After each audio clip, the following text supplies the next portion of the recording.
মৃত্যুর মিছিল, তীব্র খাদ্য সহ নানা সংকটের মুখে জাতিসংঘ নিরাপত্তা পরিষদে গাজায় স্থায়ী যুদ্ধবিরতির প্রস্তাব আটকে দিল যুক্তরাষ্ট্র।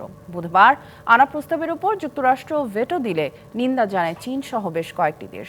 এদিকে গাজায় ইসরায়েলি হামলায় একদিনে অন্তত ৯৭ ফিলিস্তিনির প্রাণ গেছে, আহত ৪ শতাধিক। বুধবার দেইর আল বালা সহ গাজা জুড়ে ইসরায়েলি হামলায় হতাহত হয়েছেন বহু মানুষ। ত্রাণ নিতে গিয়েও রেহাই মেলেনি ক্ষুধার্ত ফিলিস্তিনিদের। ত্রাণ বিতরণ কেন্দ্রের কাছে ইসরায়েলি বাহিনীর গুলিতে ফিরতে হয় লাশ হয়ে।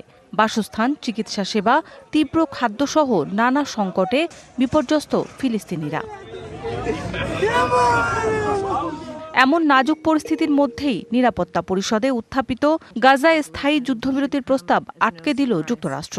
নিরাপত্তা পরিষদের অন্য ১৪ দেশ প্রস্তাবের পক্ষে ভোট দিলেও এর বিরোধিতা করে তারা। স্থায়ী যুদ্ধবিরতির পাশাপাশি নতুন প্রস্তাবে হামাস এবং অন্যান্য গোষ্ঠীর হাতে আটক সব জিম্মিকে অবিলম্বে মর্যাদাপূর্ণ এবং নিঃশর্ত মুক্তি দেওয়ারও আহ্বান জানানো হয়। We would not support any measure that fails to condemn Hamas. It does not call for Hamas to disarm and leave Gaza. যুক্তরাষ্ট্রের এমন সিদ্ধান্তের নিন্দা জানিয়ে চীন, রাশিয়া সহ বেশ কয়েকটি দেশ গাজা ইস্যুতে মার্কিন নীতি বিশ্ব থেকে যুক্তরাষ্ট্রকে বিচ্ছিন্ন করে ফেলছে বলেও দাবি আন্তর্জাতিক সম্প্রদায়ের। এদিকে গাজা উপত্যকায় জাতিসংঘের মানবিক সহায়তা কার্যক্রমে ইসরায়েল প্রতিবন্ধকতা সৃষ্টি করছে বলে অভিযোগ করেছেন সংস্থাটির মহাসচিবের মুখপাত্র স্টিফেন দুজারিক।